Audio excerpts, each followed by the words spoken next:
Hello, my name is Jose Espi, responsible of sustainable impact in Eurecat. I speak to you from the terrace of my apartment, where a few months ago I spent a lot of my time with my family during the months of confinement due to the coronavirus pandemic. The solution to the successive waves were relatively simple. Based on social distancing, many industrial sectors stopped their activity, and citizens became aware of the need to join forces for a common goal. However, despite the fact that the curve was flattened, and together with the massive vaccination, it has been possible, step by step, to return to a certain normality.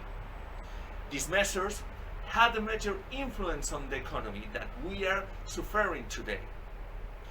The economic recession is a fact, and to this stoppage of activity must be added the deteriorating scarcity of resources. Excuse me if I make you uncomfortable, but without the intention of being catastrophic, there is still a negative scenario to come for all that is even more important if possible: climate change. We are seeing its consequences in numerous examples throughout the planet. But there are still many uncertainties in the air. A data that supports this fact is, for example, that CO2 is a gas with a very long residence time in the atmosphere. In fact, it is estimated that 40% of the emissions produced today will remain in the atmosphere for 100 years, and that in 1,000 years, 20% will still be present. Hence, abatement of the effects will not be a quick process, and when it is achieved, the effects will not be immediately noticeable. We are late. That is why, as a scientist, but more importantly, as a citizen, I urge the political authorities to decisively allocate resources to technological innovation. And this technological innovation has to be the engine of change. All the investment should now go back to being part of that monster called savage capitalism that has led in part to that situation. The model must be that of that common good political action, and more specifically, that of the good of the most threatened groups, such as women and people at risk of poverty or social exclusion. We have already witnessed technology power, which has given us unprecedented access to vaccines against COVID-19. Similarly, the decarbonization of the economy pursued by the Green New Deal is only possible thanks to the development of renewable energies and the decentralization of energy markets. And like this, many more examples could be mentioned in very diverse fields. Innovation is presented as a champion of progress, and innovation becomes synonymous with growth. This progress should also be focused, as they are essential in the development of improvements in the well-being conditions of individuals. Technology creates qualified jobs that help alleviate social inequalities, improving people's well-being. These efforts must be constantly tested and monitored. It is not worth applying great technological improvements, but they come from the hand of a rational use of resources. If at the same time they reduce the environmental impact with respect to conventional technologies, and if, beyond the mitigation effects, they are decided but also as a measured adaptation to the adverse effects of climate change. And in this sense, the application of, for example, tools that have been positioned as capital to ensure these requirements, such as life cycle assessment, LCA, are decisive. It is not just what we are going to do, it's how we want to do it. Thank you so much. Hello, my name is Lydia van Vaccaria de Rudia. I'm an engineer by background, specializing on hydroinformatics, which is everything that has to do with digital solutions and water. I work at KWR, which is a large water research institute in the Netherlands, but I have also a part-time affiliation with the University of Exeter in the UK, where I have been for many years. I'm also leading all the action groups, as we call them, of the ICT for Water cluster, which is a cluster of over 60 EU-funded projects that have to do with digital water. One of those projects is Fiber for Water, which I'm representing here as the scientific and technical manager. So, how can digital solutions help for the water sector in the Mediterranean and in general? The first sector that can benefit from digital solutions is the agricultural sector. You should know that over 80% of the water consumed in the Mediterranean area goes for irrigation and agriculture. So digital solutions, drones, smart solutions, precise agriculture can help this. They can reduce the water used for the same crops, producing the same food with much less water. Another sector that can benefit from digital solutions is water allocation and water management, water resources management, reservoirs, groundwater, pumping.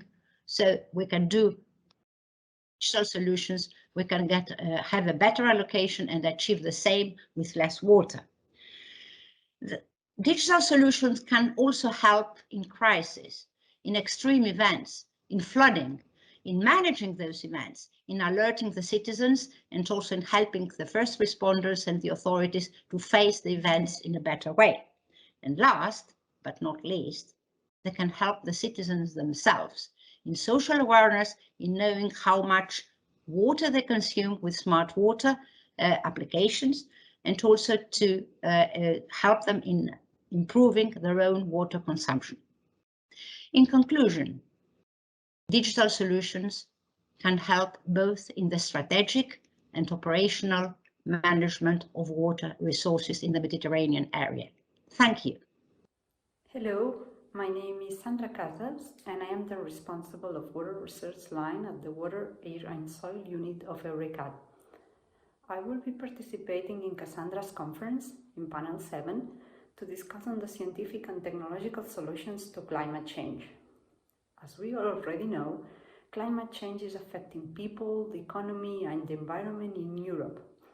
For instance, according to the World Economic Forum Risk Report of 2020, water crises and extreme weather events such as floods and droughts are in the top 5 of global risks in terms of economic, environmental and social impact. Additionally, the European Commission announced in 2019 the new and most ambitious adaptation strategy in the European Green Deal. The aim of this Green Deal is to make the transition to a modern, resource-efficient and competitive and just economy. Water, as a strategic resource for life and also for economic development, plays a key role in this transition. And scientific and technological solutions are thus highly required, so to accurately design the best pathways for climate adaptation. We are in a complex scenario in terms of water availability. We are affected by increasing temperatures, saline intrusions, severe droughts, and extreme rainfalls, among others. The impact of climate change is varied and it depends in each region. Water quality and access, even human health, might be affected in the future if water management is not done sustainable and with an integrated and local vision. So scientific and technological solutions are required in order to define and demonstrate the best strategies for water adaptation in each region, providing specific local solutions. At EURECAD, we are working in research projects towards developing adapted and integrated resilient water management strategies that could help the water sector to face these climate changes. We are working at increasing the efficiency of the current treatment schemes, improving water quality while maximizing the water yield and the use of water. But we also aim at demonstrating the technical, economic, social, and environmental feasibility of water reclamation and reuse, because we think that it's a suitable climate adaptation strategy. Reclaimed water, for instance, can be used for multiple added value uses, such as irrigation for food production, industrial production, street cleaning, or even in the future for potable water uses.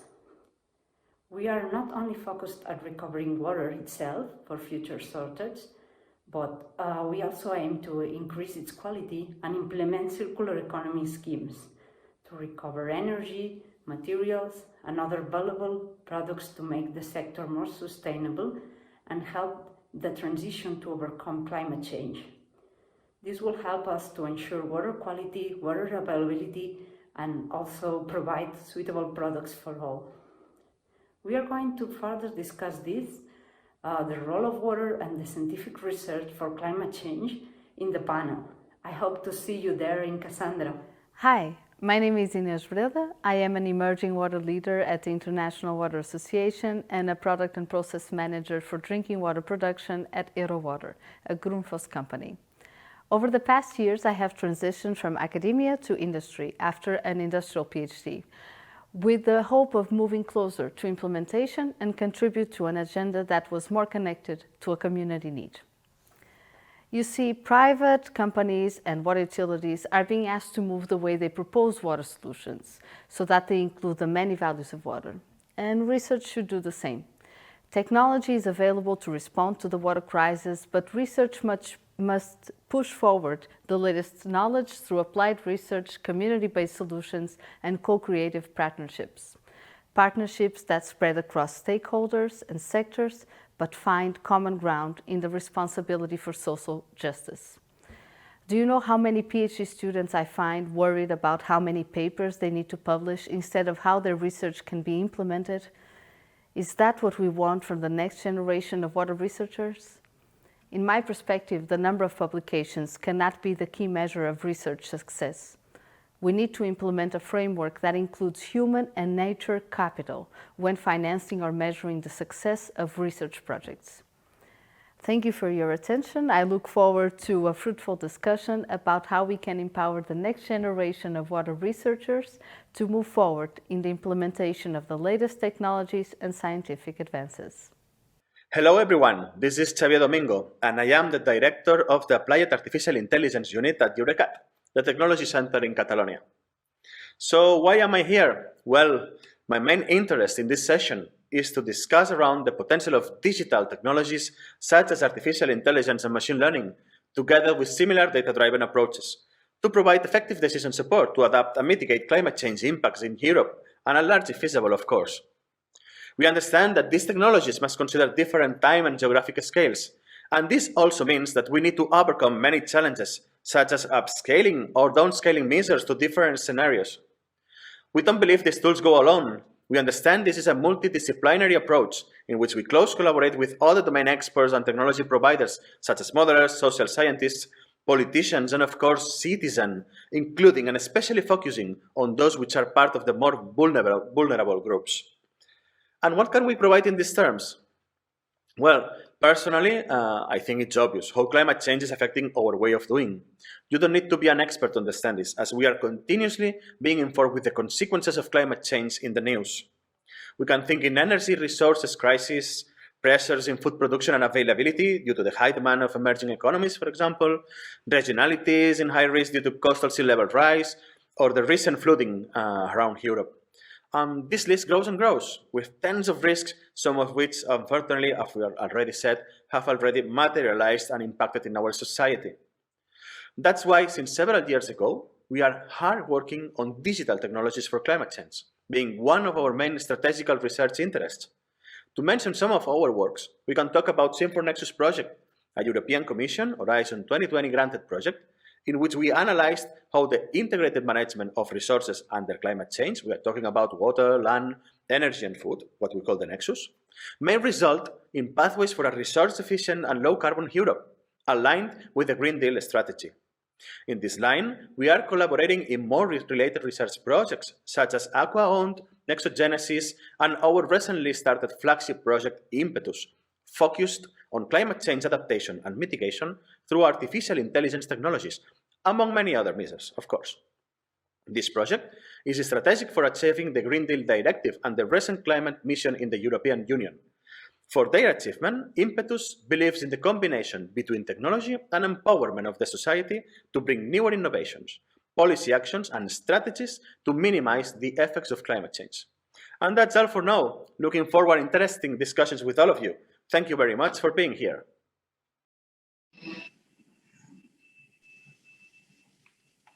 Okay, so thank you very much, all the panelists for their introduction and their videos.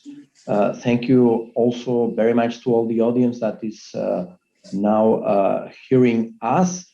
This is the second part of the panel 7 of the Cassandra conference. In this panel, in the previous panel, in the previous part of the panel, we've been discussing about the role of scientists and technology in resolving the problems that the current European society and more precisely the Mediterranean area is facing. In this second part, we will try to focus more on the actual solutions and what the role of these solutions will be in tackling these challenges. So I'm Xavier Martinez. I'm the director of the Water, Air, and Soil Technology Unit at EURECAT. And today we have in the panel Jose Espí, which is the head of Sustainable Impact at EURECAT. We also have Dr. Lydia Bambakeri-Lirudia. He works at KWR, and as she has already presented in the video, she's also the coordinator of the ICT for Water cluster and also the International Collaboration Network Watershare. She has also large experience in international and funded projects, mostly related on the work of ICT technologies for water. We also have with us Sandra Casas, which is responsible for the water research at EURECAT. She has large experience in water treatment technologies, using both conventional and advanced systems.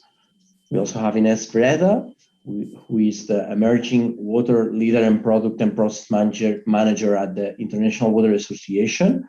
She also is working as product manager at Eurowater AS, which is a company, a Grundfos company. And finally, we also have Xavier Domingo, who is the director of the Applied Artificial Intelligence Unit at EURECAT, and he has also a large experience on artificial intelligence methodologies and technologies, especially for facing industrial challenges, but also climate-related challenges and problems. So thank you to you all for accepting this invitation, and thank you very much for being here today. So I would like to break the ice with a question following what has been discussed in the previous panel. So from your opinion, in the previous panel, we've been talking a lot about how scientists should and technologists should move closer to the general public and the society, and how them should make an effort to transmit and to make the society know in in a convenient way and in a easy way how to make the society know about the technological and scientific advances which can be useful for tackling climate change. But how are you as a scientist and people who are actually developing solutions, what do you think are the main barriers that prevent the society for adopting the technologies that you are developing? So who would like to start first? For example, Jose?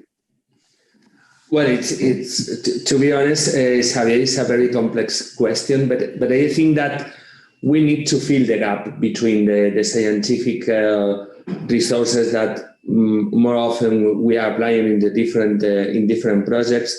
We need to speak the same language that the citizens. In fact, we are citizens, but sometimes when you transfer that resource to a big audience, not specifically related to the scientific community, it's very hard that the people understand the complexity of the problem that we need to target. Okay, so I don't know. I don't know exactly what would be the best mechanism to that people understood in a more simplistic way, in a more simple way, why we are working on, and more or less these results could be once again viewed in their lives. It's very complex. In that sense, for sure, we are working sometimes in many projects to try to disseminate that results from the environmental perspective, in order that all this audience, focuses on the scientific community, could be viewed as positive. But sometimes is even in this specific context is difficult. But anyway, I think that to try to translate these results for a common language by the common language of the citizens, I need that it will be for sure a first pillar of that action. If I may. Ines, sorry, Ines was first. No, I think we were almost at the same time, Sandra. So No, please go ahead, Ines. I think that it was interesting in your question because you said how we can approach the community after, research, and that already implies that we didn't bring them in from the start, and I think that's the point. I think it's not our job to translate the results. I think it's our job to include their vision and their needs when we design what we are looking for and trying to respond. And I think that the part of talking to the public has been addressed in the previous panel with regards to journalism and the responsibility that the journalism has currently in the days that we're facing with the amount of information. On the previous edition of the Emerging Water Leaders, we had a session just dedicated on how to communicate water. And it was about how to give skills to young water professionals to share their stories and their perspectives on water, because we found out that it was really challenging for us to try to express the solutions that we're trying to create at a community level. It's also interesting that this is also being touched upon the International Water Association with the BBC. They are trying to create a connection to be able to translate the information around water that is generated within IWA and then translated to the general public through BBC, which I think it highlights how it's needed. But with regards to the research, I feel like the problem is not about the translation. The problem is about how to put them in and how to select who are the agents to include. So I think that would be more my ambition, is how to look at research from a point of inclusion from start. Yeah, I totally agree with this approach that we need to include, let's say, the people vision when we start defining, let's say, the scientific challenges that we need to address. So that would make for sure produce a product that will be then later used. But it's true, for instance, that sometimes we work a lot in a technical solution or in a technical aspect of a problem, and we provide solutions, and sometimes it doesn't reach, let's say, the market or society, mainly due to the difficulties on the legal and also governmental aspects on how to implement these solutions. So it's true that if we involve the citizens or the main stakeholders at the beginning of the research, it makes more sense then to produce something that would be valuable for the society at the end. So I think that's for me the main difficulties right now. So to transfer the results of a scientific research are mainly to involve the society and later on, so to ensure that the solutions can overcome the legal and governmental barriers that we can encounter.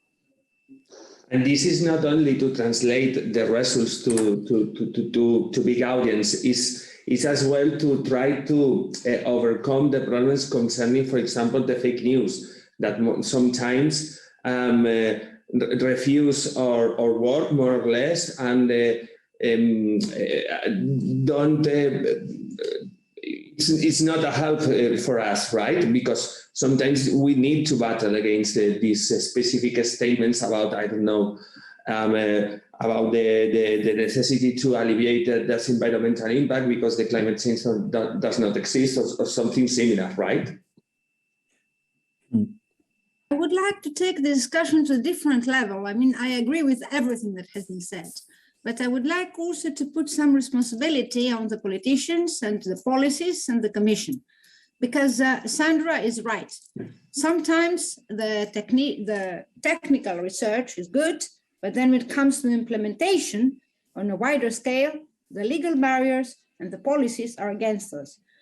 We saw it in previous projects. We saw it in all the projects we have worked with some people here in having to do with circular economy, which is a major drive for resources, for, I would say, resources management in the times of climate change, for saving water, for saving energy, for saving resources.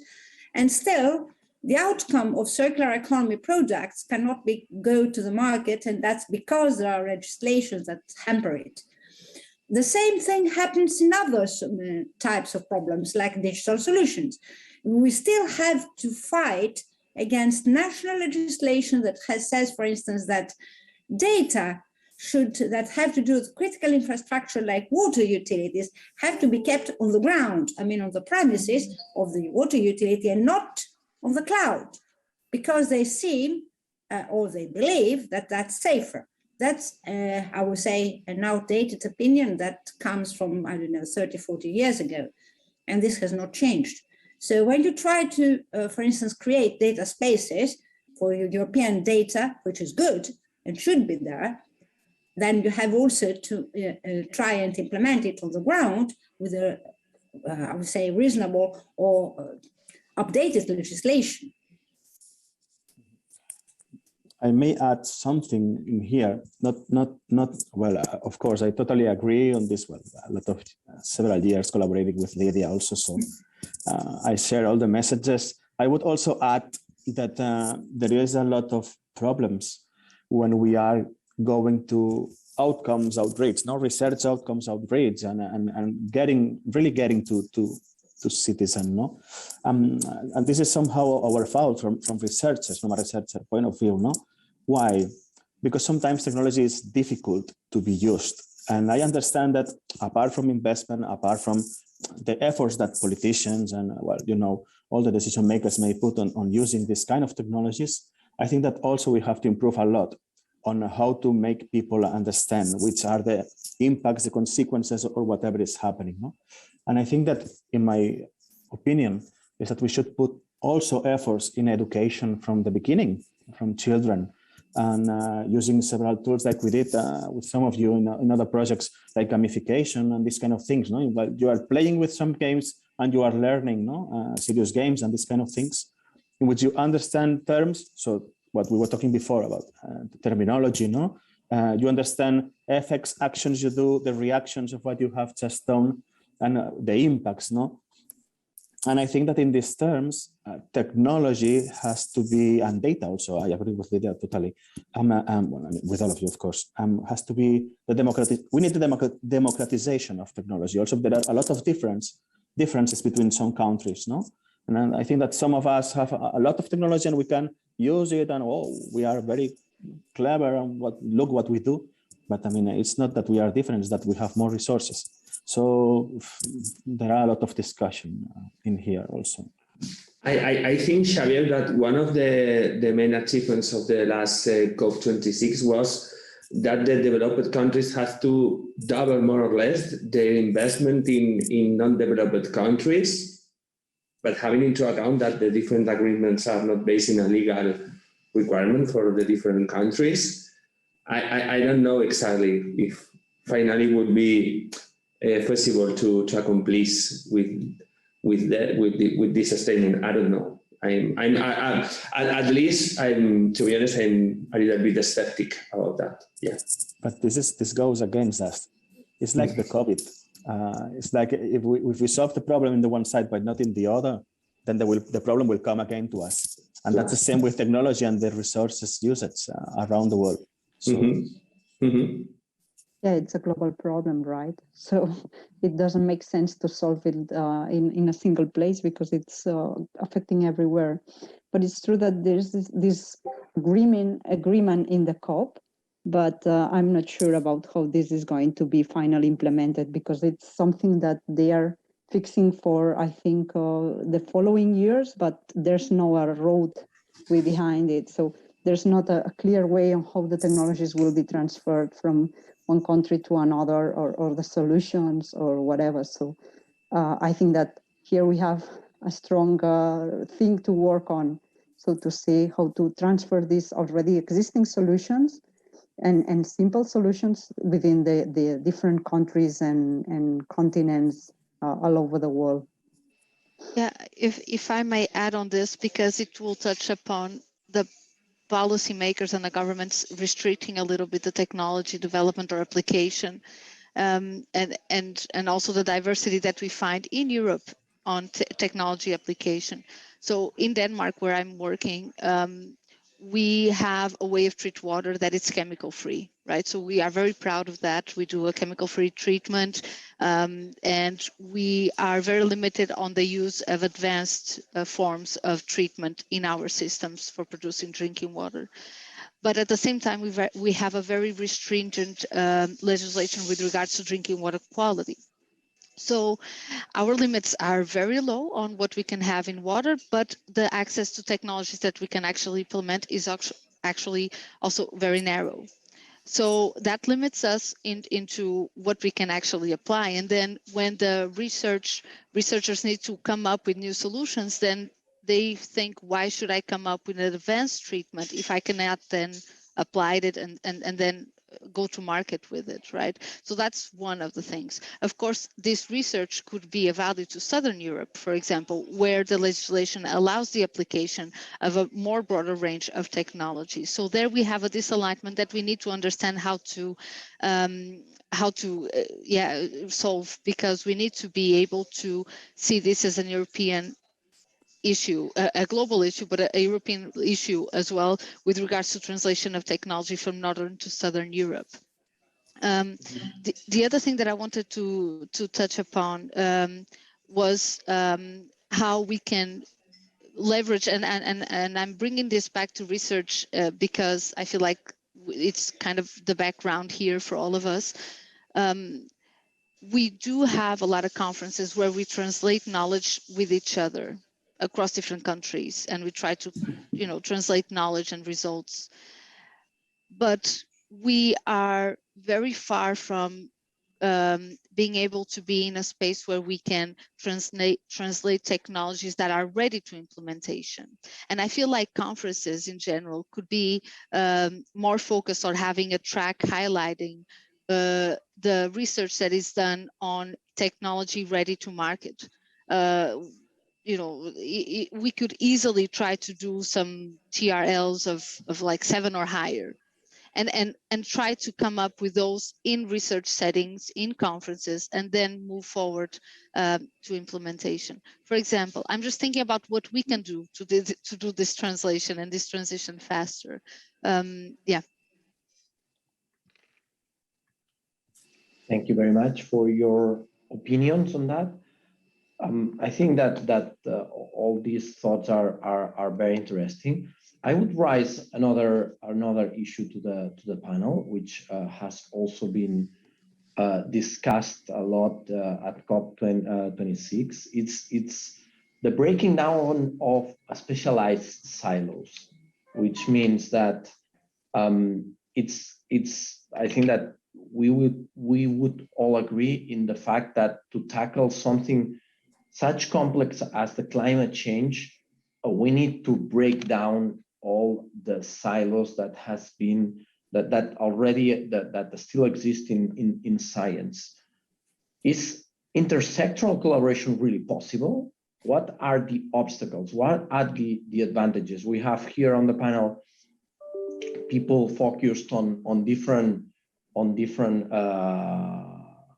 people with different backgrounds, which I know that they are collaborating together. So what's your experience on that? How should we, or how the politicians or the ones that are making the rules for getting funding for science and technology, how should they proceed to or how should we as scientists proceed to break down these knowledge silos?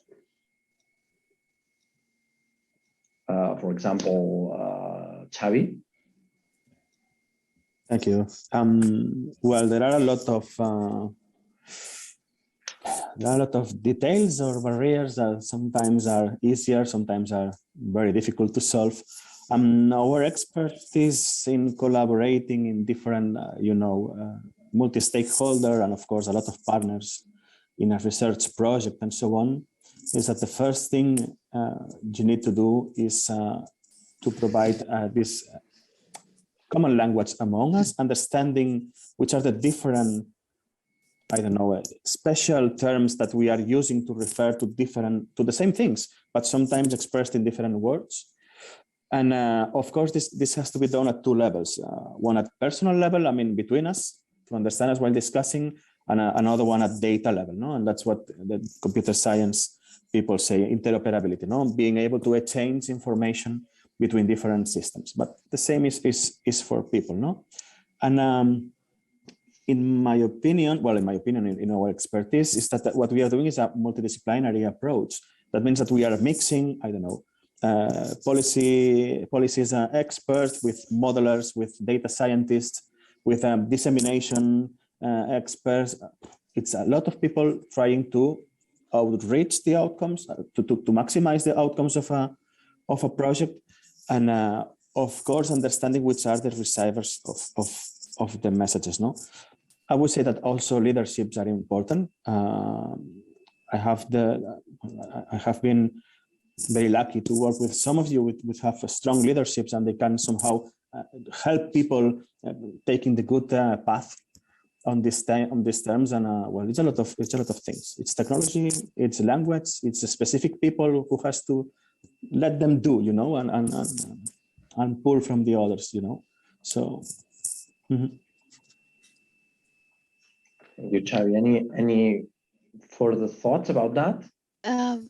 I would like to share a little bit.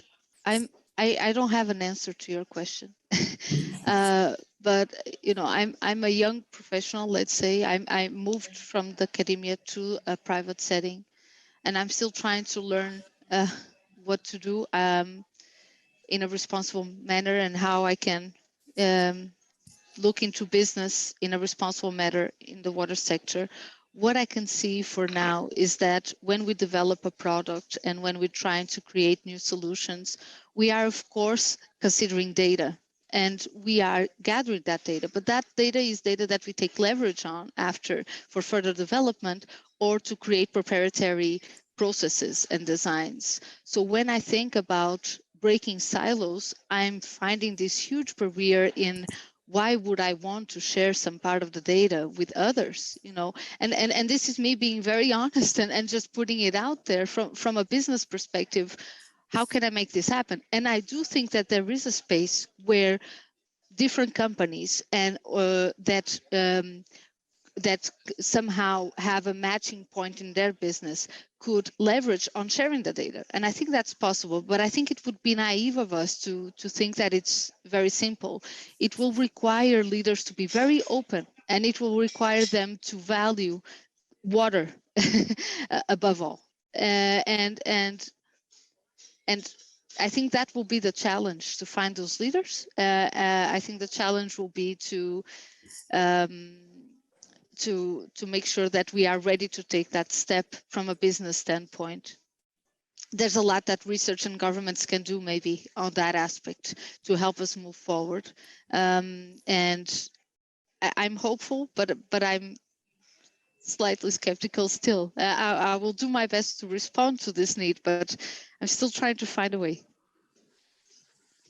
Would like to contribute to what the question was about the silos. I watched the videos, and Xavi talked about a previous project we had, Symphonexus, and the current project we have now together, which is Nexogenesis. And what if we have been taught something out of those two projects is that there can be no policies for climate change, for facing climate change, for adapting to climate change, without the collaboration and the cooperation of different sectors: water, energy, food, climate experts, and also ecosystem experts. Otherwise, we cannot have any viable solution. So the solution forward is not just interdisciplinary research, but what we call now in a new project, transdisciplinary research, which means the outcome needs to be out of broken down silos. There cannot be water managers take decisions alone about the future of the water sector or the watershed without taking into account the impacts on energy, on food, on climate, on ecosystems. And that goes the other way around.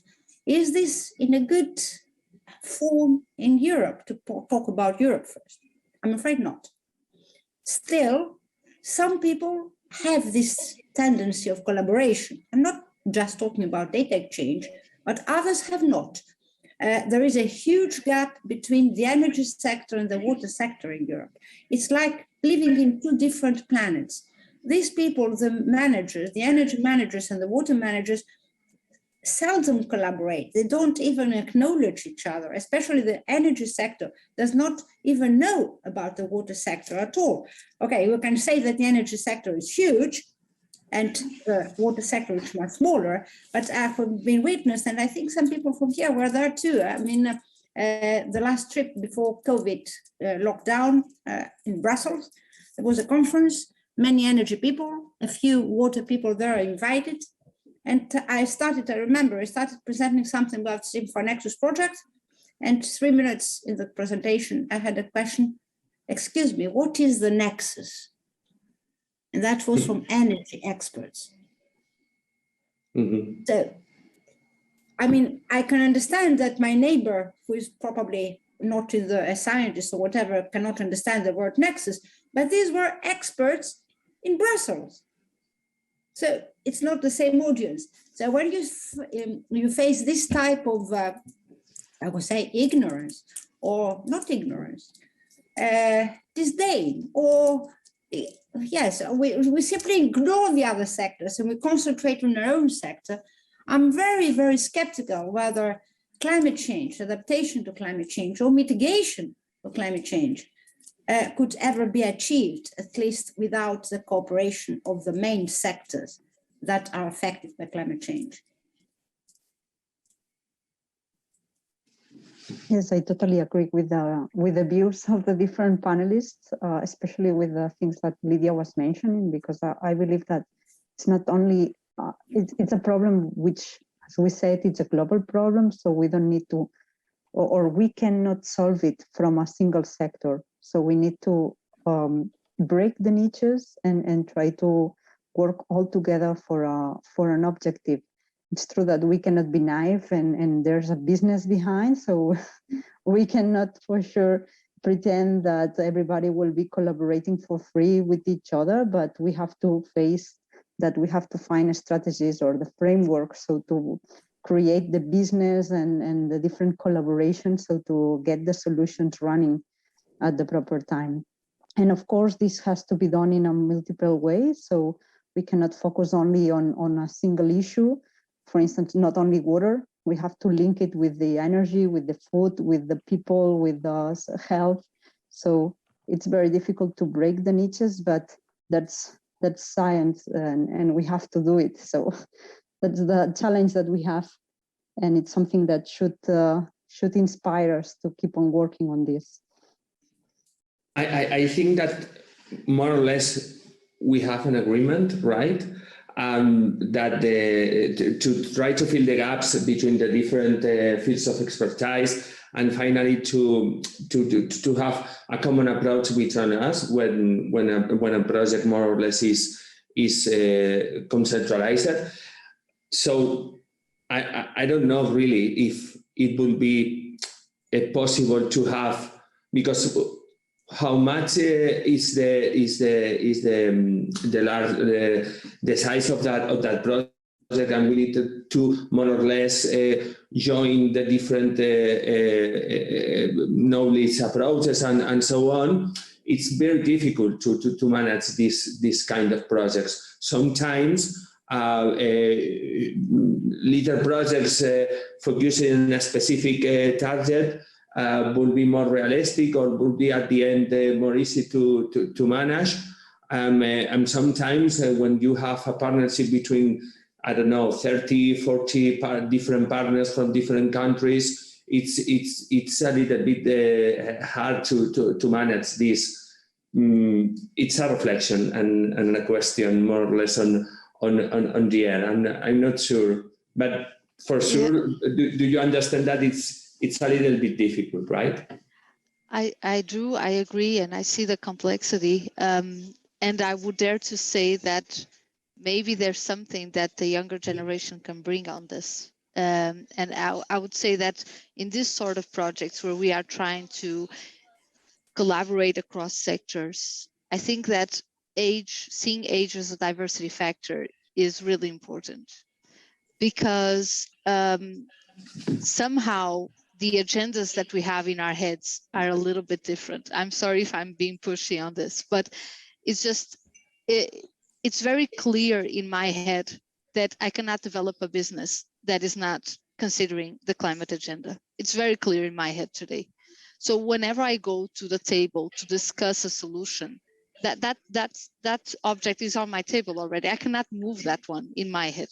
And so the conversation somehow becomes simpler, because it's an agreement point, and there's no higher agendas across hierarchy positions. And if I have someone also in the same page, it will really help me to move forward.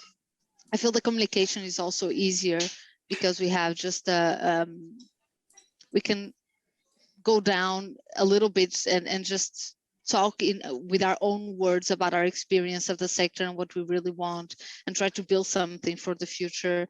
I feel like including young people in decision-making processes when we are talking about projects that approach several sectors can really make a difference in innovation. And in this decision-making, for sure, try to every decision that is adopted in any project development has to be based as well from the environmental, social, and economic, and for sure, right, the technical point of view. Because sometimes, more often, when, for example, I've been working with the application of the life cycle assessment methodology that more or less help us to determine what are the different environmental impacts in such projects. And sometimes we are in the work package that is at the end of the season, and many people are not really interested about the results that we need to present, because are not directly related to the technological development that more or less is the most important focus of the project. But at the end, is one of the most important parts, because it's the key to capitalize this resource, and at the same time to try to fill the gaps between this gap that we are in the scientific perspective when you need to export this technological development to the market. And in that sense, I think that we need to try as well to understand that the cooperation that Lydia refers in her speech for sure has to be as well aligned with this environmental, economic, and so on perspectives, right? Yeah. Mm-hmm. Since I started this, I would like to further elaborate on this. Young people have the mentality to collaborate better from different sectors. I fully agree with Ines on this. The problem is that they don't make the decisions when it comes to the sectors. Let me give you an example which is specific. It happened in a project. We had smart water meters measuring the water consumption in homes, which we were using for research, but also to develop models, demand models, whatever, to influence whatever. We wanted also to measure in the same houses energy, and that was a European project. Okay, we went to the water utility, they said yes. We went to the energy utility, they said no. I said, sorry, you have the smart meters already, you're measuring this. Why can't we have the data? Because then we can make research on the interlinkage between hot water and hot water which consumes energy, and produce things which can motivate people to use less energy and water. No, because there was no legislation, because it was considered like, I don't know, the secret archives of having the energy consumption in a home, and they couldn't give it to the enemy, which was the water sector. 10 years down the line, we had another project on a similar line. Again, the same thing. In 10 years, nothing happened. So if you want to have really an influence on the water and energy consumption at home, and influence also the citizens on it, you need to have data. You cannot go with assumptions. So if we go to the younger researcher and say yes, and the younger researcher may say yes, and then he goes up to the CEO, and the CEO will say no, and probably some my generation, down, the young people cannot cooperate because the legislation is not there to allow them to cooperate. And that's what I'm saying, that we cannot break down the silos without the willingness of the high-ups to cooperate. Mm-hmm. And there is another thing that I totally agree. Yeah? This is an experience that I share also, but I think that everything would have to be aligned. That means strategic research agendas from the Commission, legislation by the governments at different scales, of course. And sometimes we may, it's not nice to say it, but we may force the data sharing. Why? Because it's mandatory, because we need to do it. And sometimes we are letting, I understand companies are a business and they need to earn money, and of course, and this is of course of most importance, but we cannot lock advances, and we cannot lock other kind of obviously needed reactions to what is happening because of this. I mean, so this is where it comes legislation. It's not only, as you said, it's not only a matter of who is making decisions, but sometimes the decisions have to be already made. I mean, by another instance, you know. So yeah, legislation is important. I'm an optimistic person. I believe that the new initiatives with the Commission, with the data spaces which are to be created, are going to be a move forward. It's something that start up, but it will spread, and it will be a step forward. And I would also like to discuss here something that we are talking about water, we're talking about energy, but none of us has talked about agriculture and the digital world. And for the Mediterranean, it's something very, very important, because it's also, I would say, not neglected, but a sector which is, I would say, prone to more resistance than other sectors when it comes to adoption of advanced technologies. Although agriculture in the Mediterranean area, I said it also in my video, consumes over 80% of water consumption. In times of climate change, in times of water scarcity in the Mediterranean, it becomes the bigger consumer and the one that we need to help more.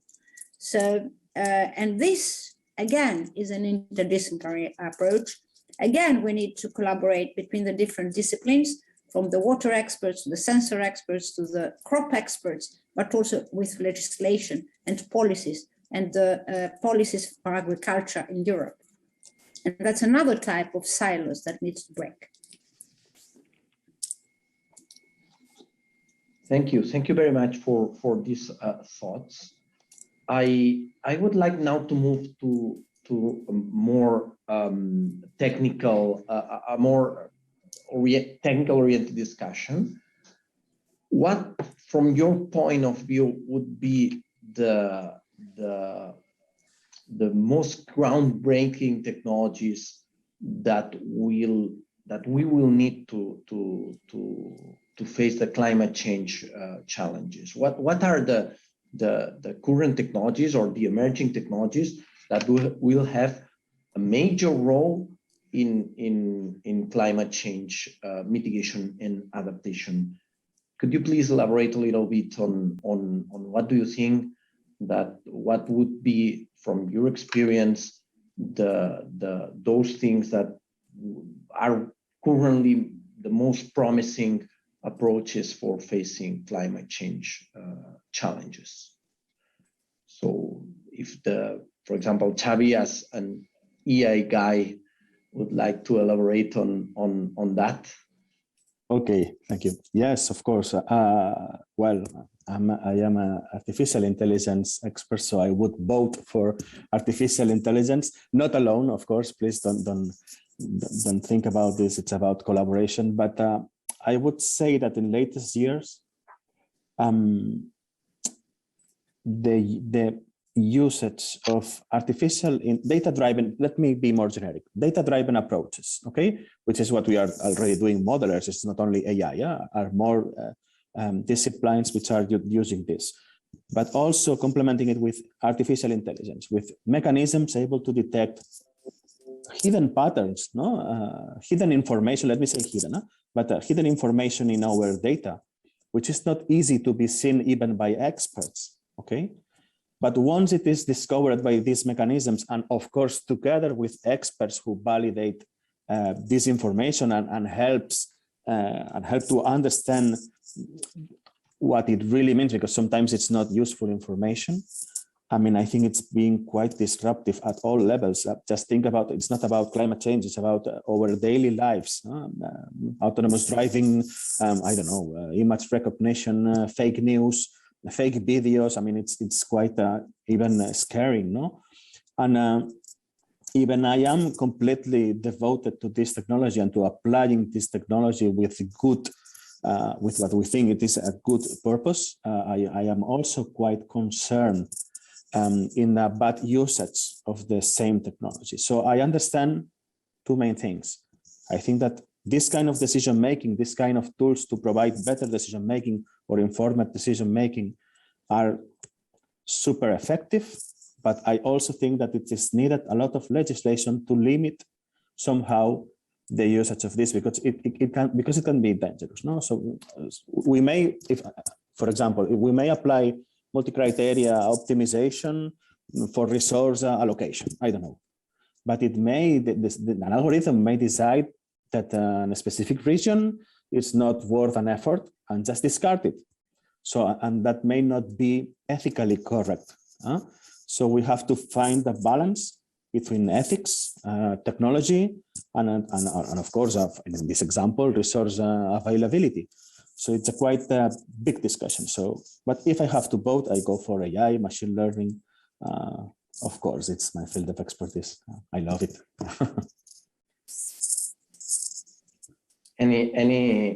Any comment from the non-AI experts about the emerging technology? It cannot, I mean, the question was not very cleverly formulated from my side.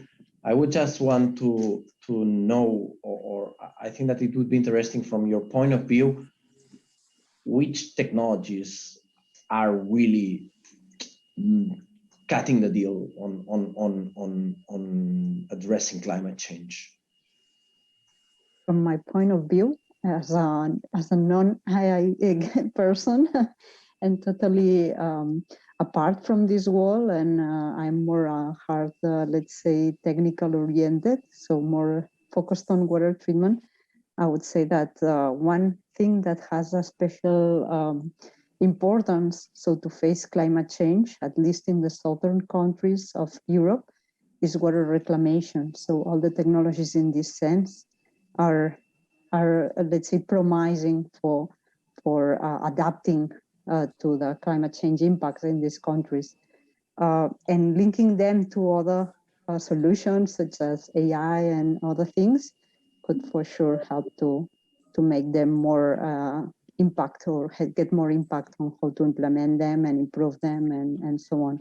But for sure that water reclamation in that sense can help us to overcome at least some specific impacts of climate change, such as water quality and water quantity, because it will allow us to get more resources and free some resources of high quality for specific uses. So that from my point of view, it's something that it's very relevant. But of course, it's, as we were saying before, it's just a part of the story, because I'm focusing only on the water part.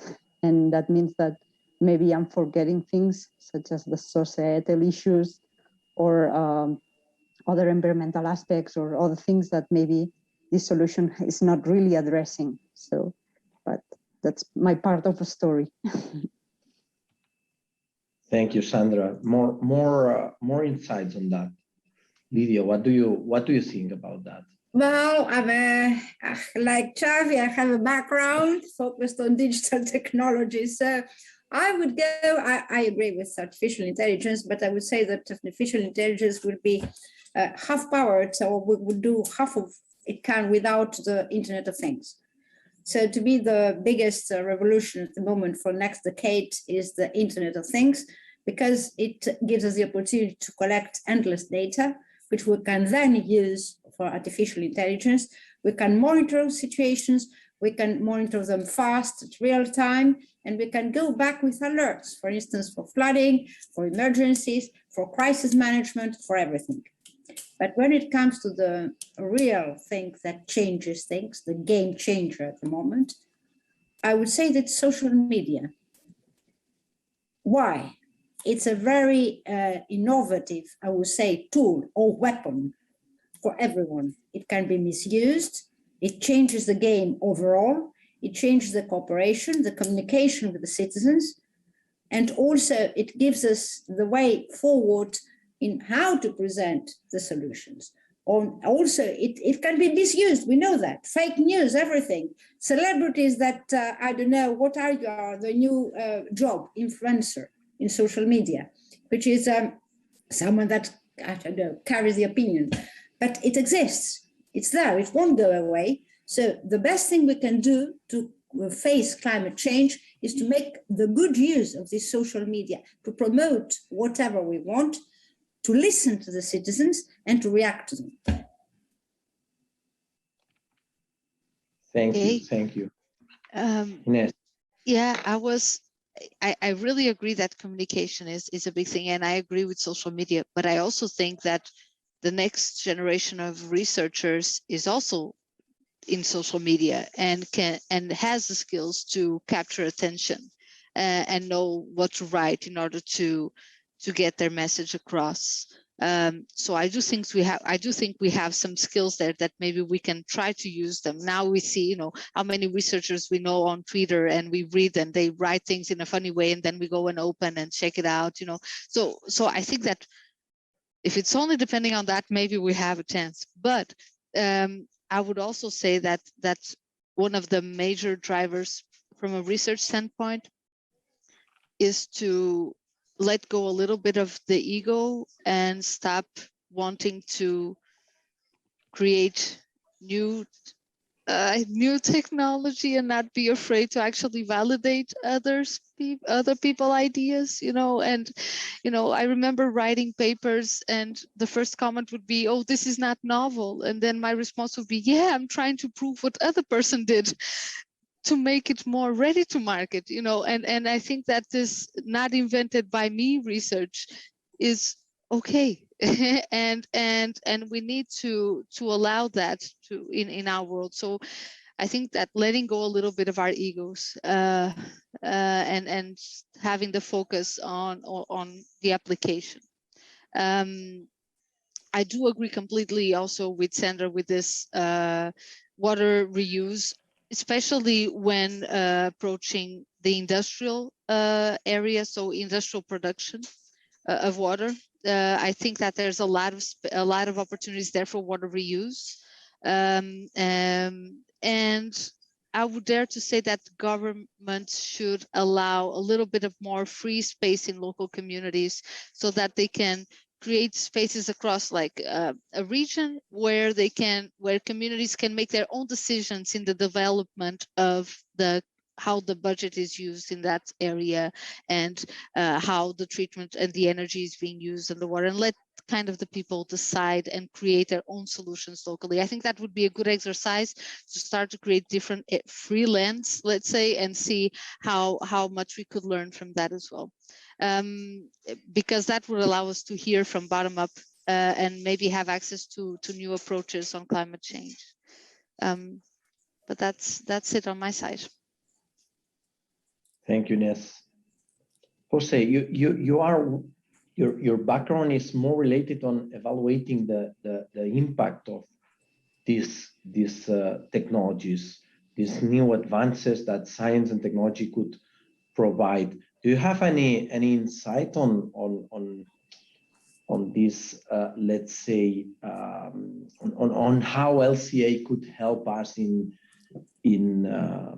understanding or actually quantifying the real benefit of technologies? Because, for example, digital technologies, they are actually quite disruptive, but a lot has been also said about the actual energy consumption and the impact related to all these massive computer requirements to do all this data science. What is your opinion on that?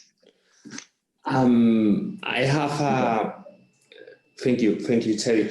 I don't know, maybe I'm working in the application of LCA from more or less 10, 15 years. And sometimes it's something that at the very beginning of my professional career has only detected as a simple score at the end of the project, or as a source of seal that everybody has to be passed or not, depending on the final number that we have. This is something that we are trying to break during the recent years by a combining of these different projects, by a continuous improvement and monitoring of such impact. It's really relevant that the technological developments in this kind of projects are for sure in terms of the different people that knows more or less in a high detail about the different benefits that such application of technologies could provide to us as a society. But this is something that more often are only focused in the different laboratories that we are developing, or in the different bench scale tests and so on. But I think that the overview of us as scientists has to be sometimes biased by the view that only are focused on this technological development. This is something that, for example, from EURECAT, in the application of different projects, we are trying to change by the application of such methodologies of this impact monitoring from the environmental perspective along the life cycle of the project, right? And this is something that, and as well, and aligned with that, in so many different topics of the Horizon Europe or different framework programs, like for example the Life Plus, is mandatory, and this something that has mandatory for sure has to be applied in every innovative challenge.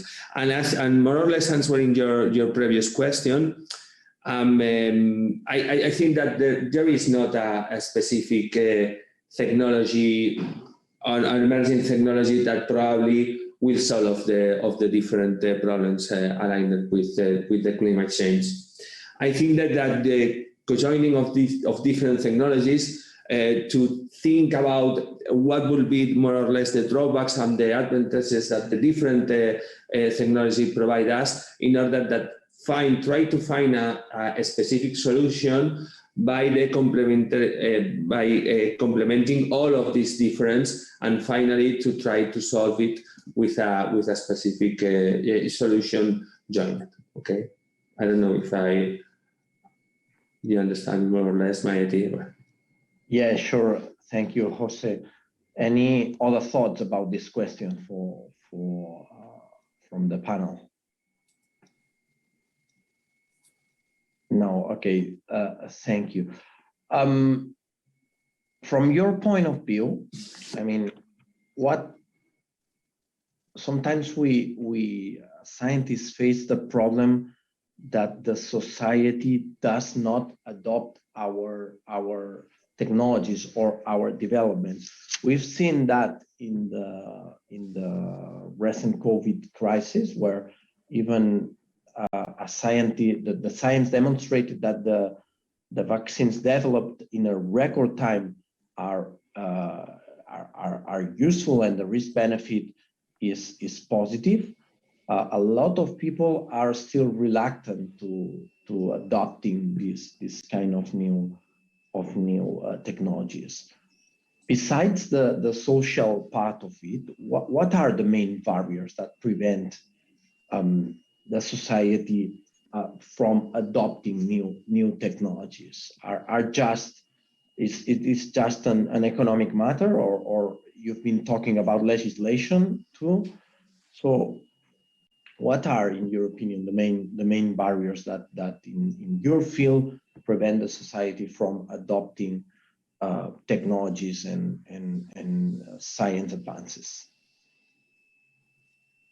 Sandra, for example?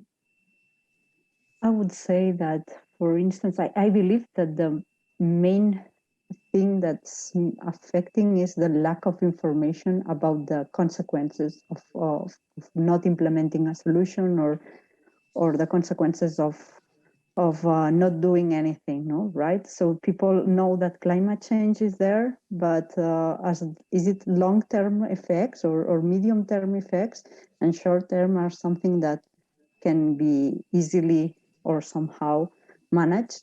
They don't see the real need at some point, so to implement a solution, if it really has a strong benefit at short term.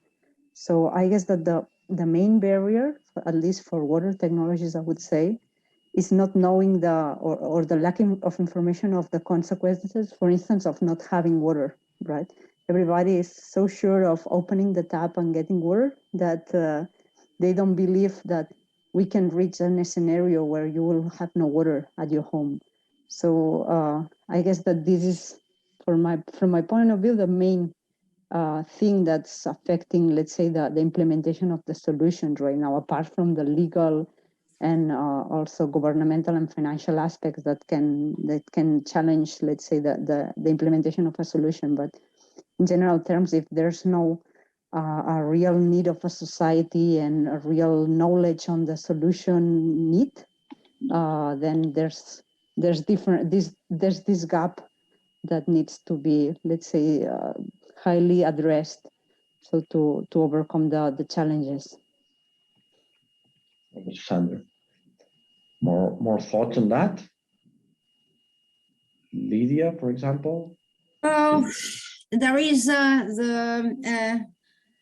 There is not always, I would say that the citizens are slow in adopting solutions. We're thinking about now about what we're doing in the water and some examples, but there have been instances in the past where the public adopted solutions far ahead from what legislation offers. And I'm taking back a few years ago on the mobile phones and how fast they became something that everyone had and adopted. And nowadays we cannot even think our lives without mobile phones. And it was not the same thing, say, 30 years ago.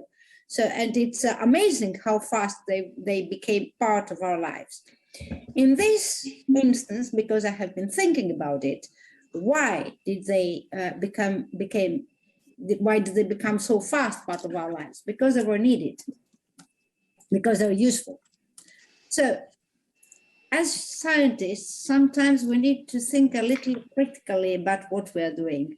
Yes, we are producing some very exciting, some very good technologies or solutions, or I don't know what. Are they needed? Have people realized that they are needed? And if they have not realized, if we cannot demonstrate the need of it, as Sandra said, then they won't adopt it. There is always a lag.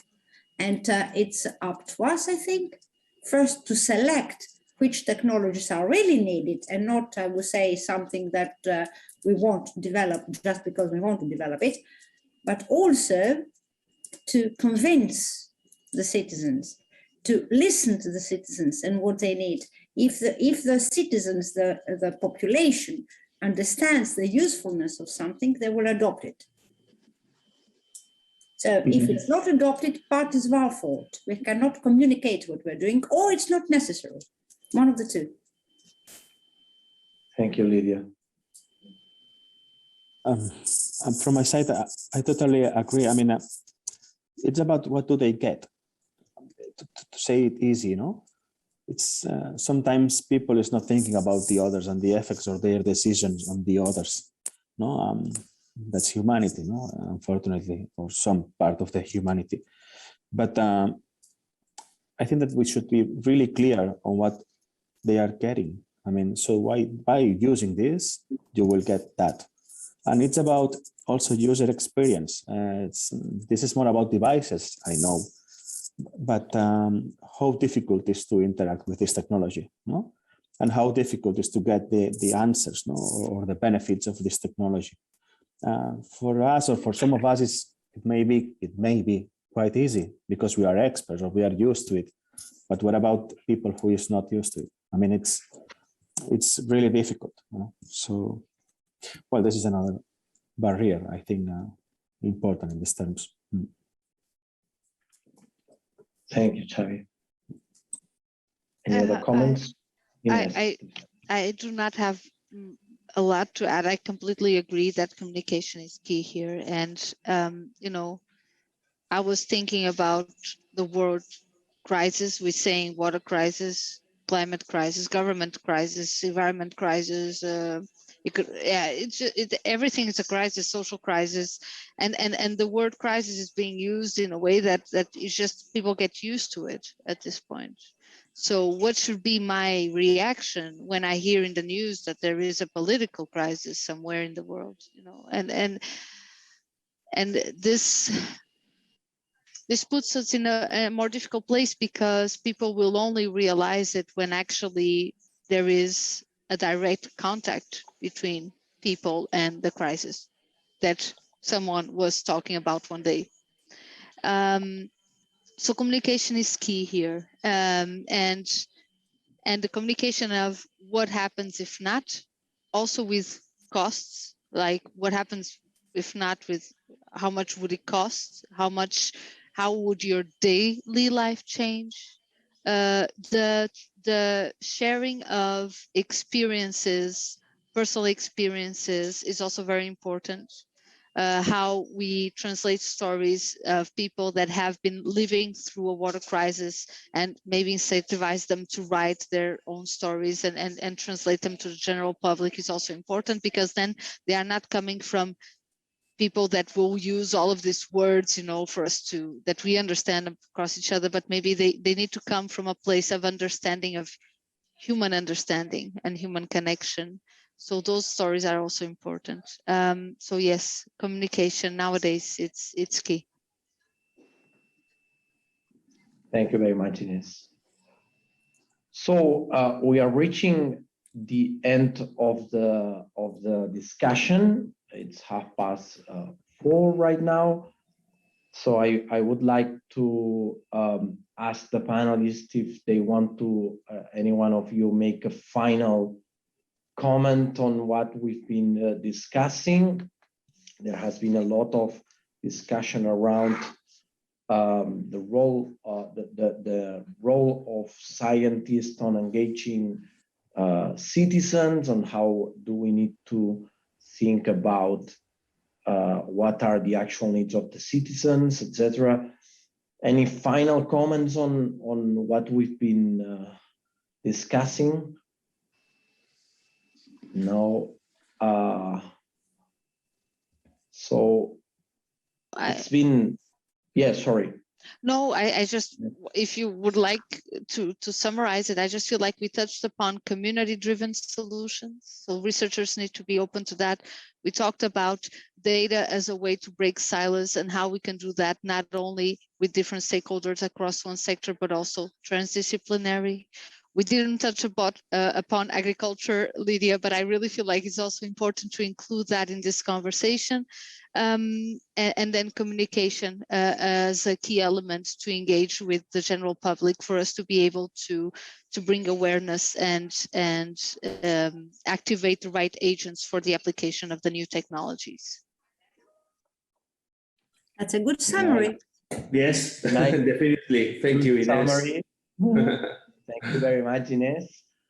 Thank you very much to you all. It has been an absolute pleasure to moderate this session. Thank you very much for all the insights or your opinions or your thoughts.